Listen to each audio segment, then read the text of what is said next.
جائے گا، اللہ کو اگر منظور ہوگا تو ہدایت ملے گی، ورنہ ملنا نہیں ہے۔ ایسے لوگوں کے بارے میں کی قرآن مجید نے ان احوال کا تذکرہ کیا جو قیامت میں پیش آئیں گی۔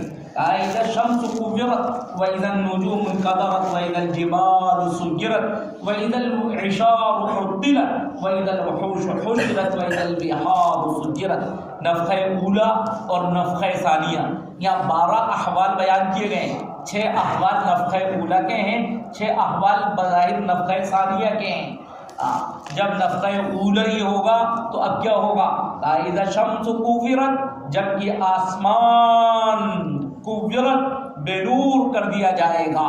کورت کے مسئلہ ہوتا ہے کورا یکبرو، تکویر کے معنی آتے ہیں لپیٹنے کے معنی، اور کہتے ہیں کورت العمامہ، میں نے عمامے کو لپیٹ لیا، اس کے لیے استعمال ہوتا ہے۔ تو وہ یہ شمسی نظام ہے، گویا کہ اس کو لپیٹ دیا جائے گا۔ یوم نطوی السماء کطی السجل، اب پورے آسمان کو لپیٹ دیں گے، جیسے کہ ایک رجسٹر لپیٹا جاتا ہے، اس طریقے سے ان دستاویز کو لپیٹتے ہیں، اس طرح ہم آسمان کو لپیٹ دیں گے۔ اسی طریقے سے کہا کہ ہم یہ شمسی نظام جو نظر آ رہا ہے اس کو ہم ختم کریں گے، اور اس شمسی نظام کو ختم کرنے کی تعبیر میں کہا اذا الشمس کورت، جبکہ آسمان کو بے نور کر دیا جائے گا۔ واذا النجوم انکدرت، انکدرت کے معنی آتے ہیں ٹوٹنے کے معنی میں، تناثرت کے معنی میں، تساقط کے معنی میں۔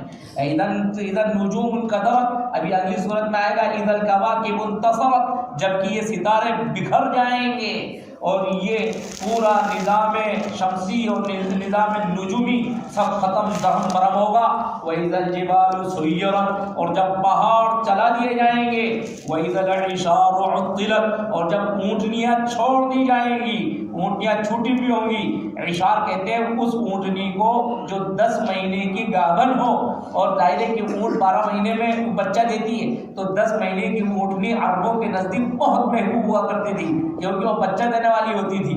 تو وہ اس کو کہا کہ جو تمہارا محبوب سرمایہ ہے وہ بھی بے حیثیت ویسی پڑا ہوا، اس کی طرف توجہ نہیں کرے گا، ایسی گھڑی آنے والی ہے۔ وَإِذَا الْعِشَارُ عُطِّلَتْ، جبکہ عشار اونٹنیاں وہ چھٹی پڑی ہوں گی۔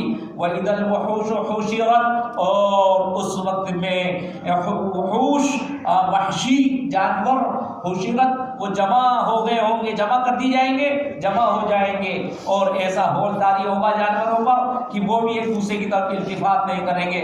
شیر کھڑا ہوگا اور شیر کے پہلو میں بکری کھڑی ہوگی، لیکن شیر کی توجہ اس کی طرف نہیں ہوگی، ایسا ہولداری ہوگا۔ وَإِذَا الْوُحُوشُ حُشِرَتْ، جبکہ وحشی جانور وہ جمع کر دیے جائیں گے۔ وَإِذَا الْبِحَارُ سُجِّرَتْ، اور سمندروں کو دہکا دیا جائے گا۔ سمندر وہ دہکا دیے جائیں گے، پانی سے ان میں ایک ابال طاری ہوگا۔ یا وَإِذَا الْبِحَارُ سُجِّرَتْ کا مطلب ایک یہ بھی ہے کہ جب کہ سمندروں کو بہا دیا جائے گا، یہ بھی مفہوم ہو سکتا ہے۔ وَإِذَا النُّفُوسُ زُوِّجَتْ، اور جب کہ نفوس کو اب یہ نفخہ ثانیہ میں جب ہوگا تو اس کے بعد کے 6 احوال۔ وَإِذَا النُّفُوسُ زُوِّجَتْ، اور جب کہ نفوس کو، لوگوں کو جوڑے جوڑے کر دیا جائے گا۔ زُوِّجَتْ یعنی لوگ وَامْتَازُوا الْيَوْمَ أَيُّهَا الْمُجْرِمُونَ، اے مجرموں تم الگ ہو جاؤ، تو یہ سب کیفیتیں ہوں گی۔ مجرم ایک الگ ہوں گے، مؤمنین الگ ہوں گے، منافقین الگ ہوں گے، سب کے گروپ بنا دیے جائیں گے۔ تو اس وقت کو یاد کرو جبکہ وَإِذَا النُّفُوسُ زُوِّجَتْ، نفوس کو جوڑے جوڑے بنا دیے جائیں گے۔ وَإِذَا الْمَوْءُودَةُ سُئِلَتْ، اور مؤودہ سے، وہ بچی جس کو زندہ درگور کیا گیا، اس سے سوال کیا جائے گا بِأَيِّ ذَنبٍ قُتِلَتْ، کس گناہ کی پاداش میں اس کو قتل کیا گیا۔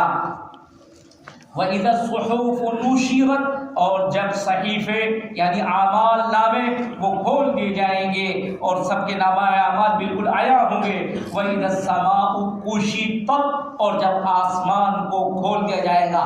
کشطہ کے معنی آتے ہیں ویسے یعنی کھال کا اتار دینا، یعنی جب آسمان کی کھال اتار دی جائے گی۔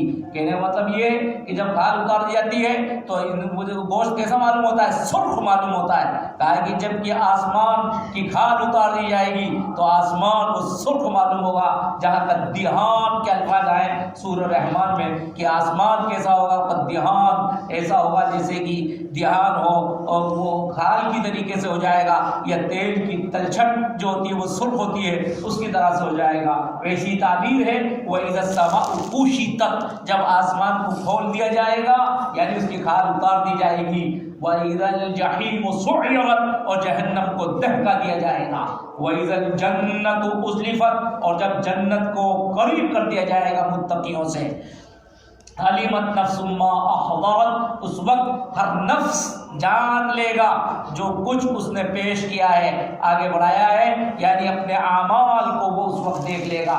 فَلَا أُقْسِمُ بِالْخُنَّسِ، الْجَوَارِ الْكُنَّسِ، خنس جوار اور کنس یہ سب جمع ہیں اور یہ سب صفت ہے۔ خنس خنسا کے معنی پیچھے ہٹنا، اور جوار جرا اجری سے چلنے والا، اور کاناسا کے معنی چھپنا، تو کانس اسی سے کنس یہاں آیا ہے۔ اقسم بالخنس، میں قسم کھاتا ہوں خنس کی، یعنی پیچھے ہٹنے والے کی، یعنی پیچھے ہٹنے والے ستاروں کی۔ اقسم بالنجوم الخنس، میں پیچھے ہٹنے والے ستاروں کی قسم کھاتا ہوں۔ الجواری جو چلتے ہیں، کنس اور چھپ جاتے ہیں۔ واللیل اذا عسعس، اور رات کی قسم اذا عسعس، عسعسا ادبر کے معنی میں آتا ہے پیچھے ہٹ جانا، عسعسا ازداد میں ہے، یعنی ازداد کا مطلب دونوں معنی میں آتا ہے۔ عسعسا آنے کے معنی میں بھی، جانے کے معنی میں بھی، اقبلہ کے معنی بھی، ادورہ کے معنی میں بھی، دونوں معنی میں استعمال ہوتا ہے، لیکن یہاں سیاق میں ہم نے اس کو ادبارہ کے معنی میں استعمال کیا، جانے کے معنی میں۔ واللیل اذا عسعس، اور رات کی قسم جب کہ وہ چلی جائے، والصبح اذا تنفس، اور دن کی قسم جب کہ وہ آ جائے۔ تنفس کے معنی اصل تھے سانس لینا، تو جیسے ایک انسان وہ سانس لیتا ہے، ایک مردہ جب زندہ ہوتا ہے تو سانس اس کی چلتی ہے، کہا کہ اس طریقے صبح جب سانس لے، یعنی جب صبح روشن ہو جائے، صبح آ جائے، رات چلی جائے اور صبح جب آ جائے، تو ان صبح کی قسم یعنی ان اوقات کی قسم کھا کر کہا انہ لقول رسول کریم۔ قرآن یہ معزز کا، رسول کے معنی یہاں پر فرشتے، وہ معزز فرشتے کا کلام ہے، یعنی جبریل کا لایا ہوا کلام ہے۔ ذی قوت، جو بڑا طاقتور ہے، عند ذی العرش مکین، اور وہ عرش والے کے نزدیک وہ مکین یعنی معزز ہے۔ مطاع ثم، مطاع کے معنی جس کی بات مانی جاتی ہے، ثم وہاں، یعنی وہ سید الملائکہ ہے۔ امین، اور وہ امانت دار بھی ہے۔ یہ حضرت جبریل امین کی صفات بیان کر دی گئی کہ جو کلام لے کر آئے کوئی معمولی فرشتہ نہیں لایا ہے، ایسا فرشتہ لایا ہے جو ذی قوت بھی ہے۔ ایسا نہیں کہ وہاں سے وہی آ رہی تھی اور شیطان نے بیچ میں کچھ ملا دیا کہ یہ بھی پہنچا دو، نہیں، شیطان ان کا مقابلہ نہیں کر سکتا ہے، وہ طاقتور تھے، اور ان کا مقام دنیا میں نہیں، اللہ کے یہاں بھی بڑا محترم ہے، اور وہ وہاں ان کی اطاعت کی جاتی ہے، بہت بڑے سید ہیں، سید الملائکہ مطاع ہے۔ سما ہے، سما نہیں ہے، یہ سما یعنی ہنا کا وہاں کے وہاں، یعنی آخرت میں میدان وہ عالم بالا میں امین، اور وہ وحی لے کر آ رہے ہیں، لیکن وہ امانت دار ہیں، جو کچھ دیا ہے اسی کو پہنچا رہے ہیں، اپنی طرف سے بھی اس میں کچھ نہیں ملا رہے ہیں۔ اور یاد رکھو وما صاحبکم بمجنون، تمہارے ساتھ رہنے والے یعنی محمد وہ مجنون نہیں ہے۔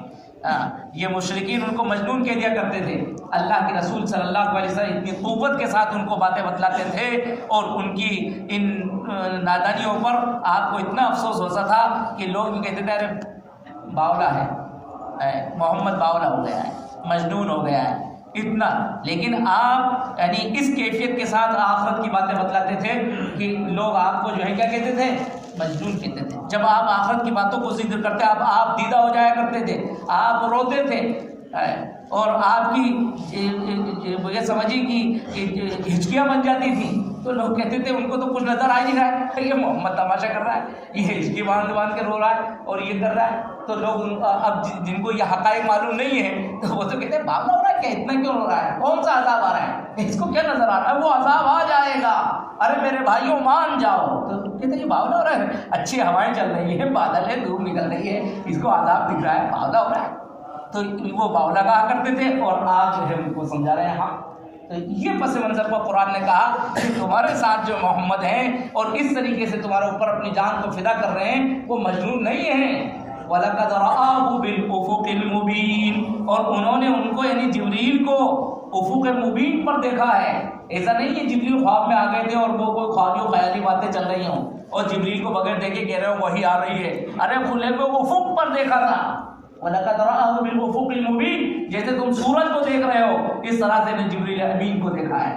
وَلَقَدْ رَآهُ بِالْأُفُقِ الْمُبِينِ وَمَا هُوَ عَلَى الْغَيْبِ بِضَنِينٍ، ضنین کے معنی بخیل، اور یہ کاہن جیسے بخیل ہے، کچھ باتیں بتاتے ہیں کچھ نہیں بتاتے ہیں چودراہٹ کو جمانے کے لیے۔ محمد وہ بخیل نہیں ہے۔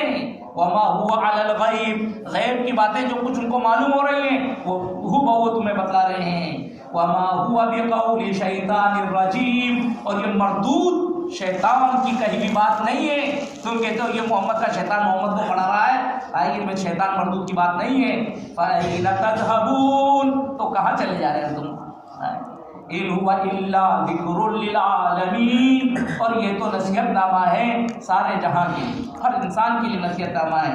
اور لِمَنْ شَاءَ مِنْكُمْ أَن يَسْتَقِيمَ، تم میں سے جو چاہے وہ سیدھی راہ کو اختیار کر لے، تم میں سے جو چاہے أن يستقیم وہ سیدھا ہو جائے۔ وما تشاءون، اور تم کچھ نہیں کر سکتے نہ چاہ سکتے کہ جب تک کہ اللہ رب العالمین نہ چاہے، إِلَّا أَن يَشَاءَ اللَّهُ رب العالمین۔ پڑھو۔